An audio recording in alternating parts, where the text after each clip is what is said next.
بابر صاحب، عوام کو روزگار دینا سرکار کا کام ہے اور ریاست پاکستان ایسے مواقع فراہم نہیں کر رہا کہ انویسٹر پاکستان میں انویسٹ کرے۔ فلاحی ادارے کام کر رہے ہیں، وہ لوگوں کو کھانا بھی کھلا رہے ہیں۔ یہ کسی بھی شخص کے لیے عارضی کام ہوتا ہے، 2-4 دن، 8 دن، 10 دن، ہفتہ مہینہ کھانا کھلا دیا، اس کو ہیلپ کر دی، لیکن مستقل اس کو روزگار کی ضرورت ہے، اس کو نوکری کی ضرورت ہے جس سے اس کا خاندان خوشحال زندگی گزار سکے۔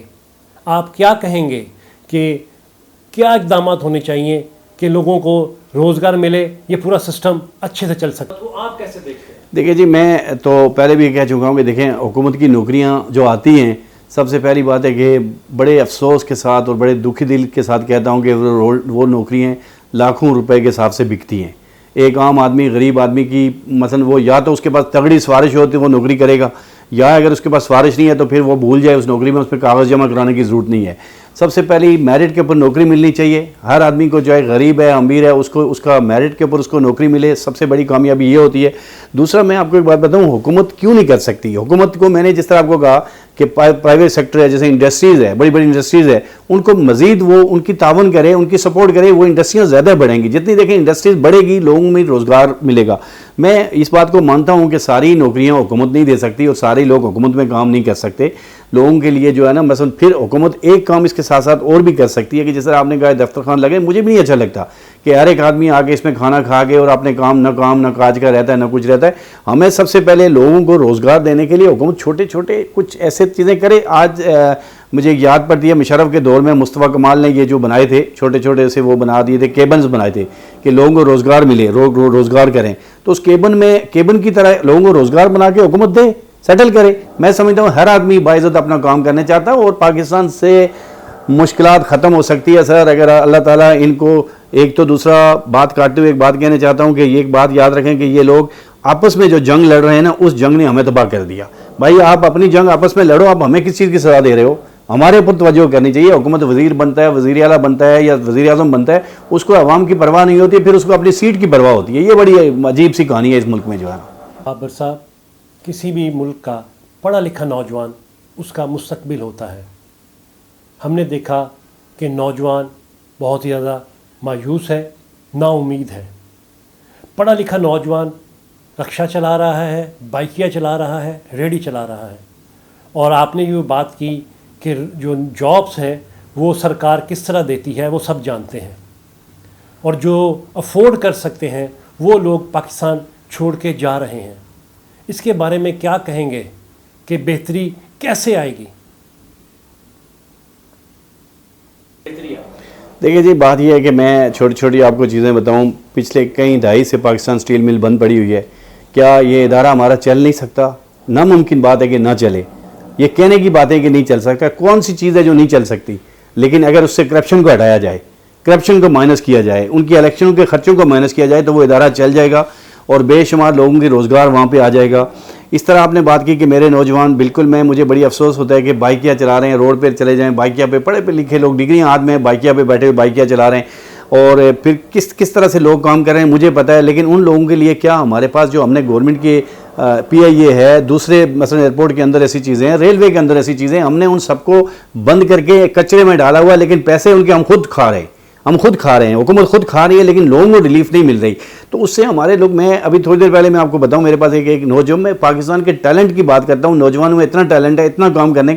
ایک بچہ میرے پاس آیا، اس نے مجھے کہا کہ میں ایک پنکھا تیار کرتا ہوں جس کو میں بیچتا ہوں مارکیٹ میں صرف 1500 روپے کا، اور الیکٹرک پنکھا بنا کے اس نے کہا کہ میں ہول سیل میں اس کو 1500 کا بیچتا ہوں۔ آپ یقین مانیں اتنا اچھا پنکھا، اتنا خود میں اس کو دے کے اس کو داد دی کہ دیکھیں یہ ہمارے ملک میں ایسا نہیں ہے سر۔ ہمارے ملک میں بہت کچھ بنانے والے لوگ ہیں، لیکن ان کو موقع نہیں دیے جاتے، ان کو دبایا جاتا ہے۔ یہ کوئی ایک اچھا تعلیم یافتہ ہوگا، مجھے آپ بتائیں نا، ایک غریب کا بچہ اگر اچھی تعلیم لے رہا ہے، اچھا پڑھا لکھا ہے، اگر دوسری طرف کسی کی سفارش والا جو ہے نا، جس کو تعلیم بھی مکمل نہیں ہے، وہ سفارش والا آگے چلا جاتا ہے، اس کا دل تو ٹوٹے گا، وہ میرا ملک تو چھوڑے گا۔ اصل میرے ملک کا وارث وہی ہے جس نے اپنی محنت کر کے پایا پڑھا۔ میں اکثر پروگرام میں کہتا رہتا ہوں، اکثر کہیں کسی کو برا لگتا ہے تو میں ان چیزوں کی پرواہ تو کرتا نہیں، کیونکہ میرا ملک ہے، میں اپنے ملک کے لیے بات کروں گا۔ ہم پرو پاکستان ہیں، پاکستان میں رہنے والے لوگ ہیں۔ یہاں وہ لوگ حکمرانی کرتے ہیں یا وہ لوگ آتے ہیں کہ جن کو پتہ ہوتا ہے کہ یار ادھر جنگ ہوگی یا سیلاب آئے گا یا کچھ آئے گا تو ہم نکل جائیں گے، کوئی دبئی نکل جائے گا، کوئی انگلینڈ نکل جائے گا، تو ہم نے تو یہیں رہنا ہے۔ ہم نے تو یہاں ہی مرنا ہے, اسی ملک میں ہی رہنا ہے, یہ ملک ہمارا ہے. ان لوگوں کو آگے آنا چاہیے جو پاکستان کے خیر خواہ لوگ ہیں, جو پاکستان کو آگے لے کے جانا چاہتے ہیں. نہ کہ ذات کوئی چیز نہیں ہوتی, کہ میں کوئی چیز نہیں ہوتی. جس میں ہے وہ گیا, ختم ہو گیا. اور جس نے سوچا کہ ہم سب, لفظ ہے ہم سب مل کے کریں گے تو سب کچھ ہو جائے گا. ایک اللہ اچھا ہے, بندہ اچھا نہیں ہے. تو یہ میری ایک جو ہے سر. بابر صاحب, عوام کی ریلیف کی بات کرتے ہیں. یہاں تمام معاملات الٹے ہیں. بجٹ آ گیا, بزنس کمیونٹی کے اس بجٹ میں بہت سارے تحفظات ہیں. وہ کہتے ہیں ہر سال ہم سے تجاویز اور مشورے لیے جاتے ہیں, لیکن عمل ایک پر بھی نہیں ہوتا, کیونکہ بزنس کمیونٹی جو کام کر رہی ہے اس کو گراؤنڈ ریئلٹی کا زیادہ معلومات ہے. اگر اسی طرح سلسلہ چلتا رہا تو سارے معاملات اچھے کیسے ہوں گے؟ سر اس میں دیکھیں, میں نے آپ کو پہلے ہی کہہ دیا تھوڑی دیر پہلے ہی کہ دیکھیں میں پاکستانی ہوں, میں پاکستان میں رہتا ہوں, میں پاکستان کی کرنسی سے کھیلتا ہوں. مجھے اپنی پاکستان کی کرنسی سے کام کرنا ہے. مجھے پتہ ہے کہ اس سے کیا کیا فائدہ ہوگا. میں اس بات کا سخت خلاف ہوں, اس سے پہلے بھی خلاف تھا, آج بھی خلاف ہوں, کہ جب ہم وزیر خزانہ کو امریکہ سے, لندن سے, انگلینڈ سے ڈھونڈ کے لا رہے ہیں تو وہ ڈالر کے ساتھ یہاں آ کے کرتا ہے سارا کاروبار, جو ہم افورڈ نہیں کر رہے. میں آپ کو سچی بات بتا رہا ہوں. آپ ایک عام انڈسٹریز کو لے لیں, کسی فیکٹریز کے سیٹ کو لے لیں, اس کے کسی کاروباری شخصیت کو لے لیں, اس کے ساتھ بیٹھ کے آج یہ بجٹ بنائیں, آپ دیکھنا آپ کا بجٹ کتنا اچھا ہوگا. اس لیے کہ ہم جب چلے ہی دوسروں کے ہاتھوں میں گئے ہیں تو پھر ہمیں کیا مثلا جو ہے نا, میں سمجھتا ہوں کہ انڈسٹریز کے لوگ پریشان. میرے پاس ابھی ایک اور بات سننے میں ہو رہی ہے کہ کنفرم میں ابھی کر رہا ہوں, ہو رہی ہے یا نہیں, لیکن مجھے لگتا ہے کنفرم ہے کہ جہاں وزیروں کو, وزیر اعظم کو اور وزرائے اعلیٰ کو جس جگہ پہ فائدہ ہوتا ہے وہاں بل فوراً سائن ہوتا ہے. میں یہ سننے میں آ رہی ہے کہ لائن کروزر گاڑیاں جو بڑی لیول کی گاڑیاں وہ 50 سے 60 لاکھ روپے سستی ہو رہی ہیں, ٹھیک ہے, اور جو مہران آلٹو غریب کی گاڑی ہے وہ مزید 5-5 لاکھ مہنگی ہو رہی ہے. تو یہ عالم ہے کہ جہاں غریب کے کھانے کی چیزیں مہنگی کریں اور اپنے لیے سستی کریں. ہم اس پاکستان میں رہ رہے ہیں, ہمارے پاس وہ صحیح ہے. اس سے پہلے بھی ایک آیا تھا جو نئے پاکستان کا نعرہ لگانا چاہتا تھا, یہ دوسرا پاکستان لے کے آئے. ہم پرانے پاکستان میں صحیح ہے, قائد اعظم محمد علی جناح نے جو ہمیں پاکستان دیا تھا وہ پاکستان ہمیں اچھا لگتا ہے, جہاں ہماری گاڑی بھی ایک مہران گاڑی بھی 6-7-8 لاکھ کی ملتی تھی. آج ہمارے برابر کا جو دہشت گرد ملک ہے اس میں اس آلٹو کی قیمت دیکھیں تو وہی 4 سے 5 لاکھ روپے ہے, ہمارے پاس 32 لاکھ روپے ہے. کہ ہم اپنے غریبوں کے ساتھ کیوں زیادتی کر رہے ہیں سر؟ ایک بائک جو ہے نا وہ 2.5 لاکھ روپے سے کم نہیں ہے. موٹر سائیکل ایک غریب آدمی جو مشکل سے پیسے جوڑ کر کہتا تھا کہ میں کہیں اپنا اس سے چلو روزگار کروں گا, ٹریولنگ کر کے جاؤں گا, پھر جو کماتے ہیں چھوٹا موٹا کماتے ہیں تو اس شہر میں اس ملک میں بطاخور بھی بہت ہے کہ ان سے جا کے وہ وصول کرتے ہیں. اس سے ہماری جان چھڑوائیں. کون چھڑوا سکتا ہے وہ ہمیں پتہ ہے, میں نہیں کہنے چاہتا ہوں کون چھڑوا چاہتا. میں ان حلقوں کو کہتا ہوں کہ نظریں کھولیں, آنکھیں کھولیں, عوام کے اوپر نظر رکھیں, کیونکہ عوام آپ کی منتظر ہے. بابر صاحب, آپ نے دیکھا گورنمنٹ بہت کوشش کر رہی ہے اور بین الاقوامی دورے بھی ہوئے اور بہت ساری باتیں ہوئیں کہ انویسٹمنٹ آ رہی ہے. حالات آپ کے سامنے ہیں.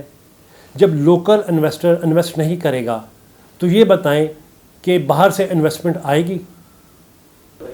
دیکھیں سر, میں سمجھتا ہوں پاکستان, سچی بات آپ کو بتاؤں, دنیا کے لیے نا سونے کی چڑیا ہے. پاکستان پہ بہت انویسٹ ہو سکتی ہے اور پاکستان آگے بھی جا سکتا ہے, لیکن پلاننگ سب سے بڑی بات مجھے تکلیف ہوتی ہے کہ ہمارے پاس پلانر نہیں ہے. جو پلانر ہیں وہ غلط پیش کرتے ہیں, غلط پلاننگ پیش کرتے ہیں. کچھ سیاستدان تو ملک کے خلاف ہی بات کرتے ہیں, کچھ کس طرح کی بات کرتے ہیں. اور جب تک پلانر صحیح نہیں بیٹھے گا اور پلانر جو پلاننگ کرے گا کہ بھائی یہ پیسہ اس طرح آئے گا, اس طرح ڈیوائڈ ہوگا, ساری جگہوں میں سارے لوگوں کو حق ملنا چاہیے. ایسا نہیں ہو کہ کہیں ایک جگہ پہ چلا گیا, ادھر زیادہ ادھر کم. لیکن اس کی چیک اینڈ بیلنس بہت ضروری ہے, جو اس ملک میں چیک اینڈ بیلنس نہیں ہے اور ہمارے اربوں روپے ضائع ہو جاتے ہیں. اور پھر ہمیں پتہ چلتا ہے, ٹی وی کے تھرو پتہ چلتا ہے جی کرپشن ہو گئی, جی فلانی جگہ کھا گئے, فلانی جگہ کھا گئے. ہماری ایک روڈ بنتی ہے اس کے اوپر جو ہے نا 1 کروڑ 2 کروڑ روپے کا بجٹ آتا ہے تو وہ 80 لاکھ روپے تو ویسے ہی کھا جاتے ہیں لوگ. تو 10-20 ہزار روپے سے کیا روڈ بنے گی, لاکھ سے روڈ بنے گی. یہ ساری چیزیں سر بندی کرنی پڑیں گی, آنےسٹ لوگ آنے پڑیں گے. میں یہی لوگوں کو کہہ رہا ہوں کہ اتنا کھاؤ کہ دنیا میں تو آپ نے کھا لیا, لیکن اس اللہ کے سامنے تو جانا ہے نا آپ نے, وہاں تو جانا ہے سر, وہاں بھی حساب دھوئے پاؤ گے. اس لیے اتنا کھاؤ, آپ کے سامنے اچھے سے چلے گئے, آپ نے بھی جانا ہے, نمبر لگے ہیں سب کے. اتنا کھاؤ جتنا آپ ہضم کر سکو. نہیں کھاؤ اس غریب عوام کا, نہیں خون چوسو اس کا. یہ بڑی محب وطن قوم ہے, بڑی پیاری قوم ہے, سب کچھ کرنے والی قوم ہے, جدوجہد کرنے والی قوم ہے. آج تک یہ قوم صبر کر کے بیٹھی ہے. جس دن قوم یہ کھڑی ہو گئی تو سر آپ حکومت نہیں کر پائیں گے اس ملک میں. پھر یہ میرا ایک پیغام ہے. آج بھی آپ کے پاس وقت ہے کہ میاں صاحب آنکھیں کھولیں, میاں صاحب صرف اوپر اوپر نہ دیکھیں، نیچے بھی دیکھیں. میاں صاحب ملک سارا آپ کا ہے، پنجاب نہیں ہے ٹوٹل آپ کا، سندھ بھی آپ کا ہے، بلوچستان بھی آپ کا ہے، سرحد بھی آپ کا ہے، KPK بھی آپ کا ہے، گلگت بلچستان بھی ہے، آزاد کشمیر کا خطہ بھی آپ کے پاس ہے. آپ وزیر اعظم ہیں، آنکھیں کھولیں سر. اگر آپ کی آنکھیں اسی طرح بند رہی تو پھر چڑیاں دانے چگ جائیں گی. تو کیونکہ لوگ اس وقت بہت پریشان ہیں. ایک بارش ہوتی ہے، لوگوں کی جو حالت ہے تو وہ آپ دیکھیں کہ کیا حالت ہو رہی ہے. میں سب کو یہ میسیج دیتا ہوں، یہ عوام میدان میں آ جائے تو پھر رکے گی نہیں جو ہے، اور یہ اس ملک کے لیے آئے گی، پہلے بھی آئی اب بھی آئے گی. تو میں سمجھتا ہوں کہ پاکستان کے لیے ہمیں محنت کرنی چاہیے. خوبصورت ملک ہے، دنیا کے طاقتور 3 فوج کے مالک ہیں ہم، آج دنیا میں ہم سب سے اوپر ہیں. تو پھر ہمارے یہاں کیا بات ہے کہ ہم اپنے لوگوں کو بھوکا ماریں، غربت میں ماریں؟ ان کو تعلیم دیں، ان کے لیے روزگار پیدا کریں. آپ پیدا کریں، آپ روڈیں بنائیں، موٹر ویز بنائیں، آپ ڈیم لگائیں، آپ جو ہے نا پروجیکٹ لائیں جس میں لوگ روزگار کریں گے، تمام چیزیں ختم ہو جائیں گی. ہمارے یہاں چوریاں چکاریاں ہوتی ہیں، وہ کیوں ہوتی ہیں؟ اصل بیسکلی وجہ یہی ہے کہ سر جب وہ لوگ بے روزگار ہوئیں گے، ان کے سامنے ان کے بچے آپ کو تڑپتے ہوئے نظر آئیں گے، بھوکے ہوں گے، کپڑے نہیں ہوں گے، جوتے نہیں ہوئے، تو پھر انسان سب کچھ کرنے کے لیے تیار ہو جاتا ہے. بابر صاحب، آج آپ پاکستانی عوام کو، پاکستانی سرکار کو کیا میسیج دیں گے؟ بتائیے گا. سب سے پہلے جی میں یہی پیغام دینا چاہتا ہوں اپنے لوگوں کو، اپنی عوام کو، یہ آپ کا ملک ہے، آپ اس ملک کے مالک ہیں. سندھ سے لے کے پنجاب سے تک، پنجاب سے لے کے سرحد تک، سرحد سے لے کے بلوچستان تک، اور بلوچستان سے لے کے کشمیر تک، یہ ملک سب آپ کا ہے. جس کے پاس پاکستان کا شناختی کارڈ ہے وہ اس ملک کا مالک ہے. اور سارے لوگ پاکستان کے لیے کوشش کریں، ایفرٹ کریں کہ ہم اپنے ملک کو خوبصورت سے خوبصورت بنائیں. اور میں سب سے پہلے حکمرانوں کو کہوں گا کہ خدارہ عوام پہ رحم کریں. یہ جو بجٹ، یہ جو ٹیکس، یہ جو سب کچھ ہے، یہ اس وقت اچھے لگتے ہیں جب پیسہ بھی آئے، روزگار بھی آئے. تو میرے کئی غریب بچے ہیں جن کو کھانے کے لیے جو ہے نا ان کے پاس کھانے کے پیسے نہیں ہیں، ان کے لیے کھانا نہیں ہے، ان کی تنخواہیں نہیں مل رہی ہے. آج بھی کراچی کے اندر اقتدار چل رہا ہے کہ تنخواہیں کیا، آپ جو ہے نا 1 سال بعد آپ اپنے لیے 2 لاکھ بڑھاتے ہیں اور غریب کے لیے جو ہے نا صرف 2000 بڑھاتے ہیں. اس لیے یہ ناانصافیاں بند کریں. آپ کی حکومت میں چلیں گی، آپ کا سب کچھ چلے گا. اللہ سے ضرور ڈریں. پاکستان زندہ باد، افواج پاکستان زندہ باد. بابر صاحب، آپ کا بہت بہت شکریہ، آپ نے اپنی مصروفیت سے ٹائم دیا.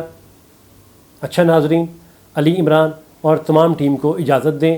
جلد حاضر ہوں گے نئے پروگرام، نئے عنوان اور نئے مہمان کے ساتھ. اللہ حافظ. پاکستان زندہ باد.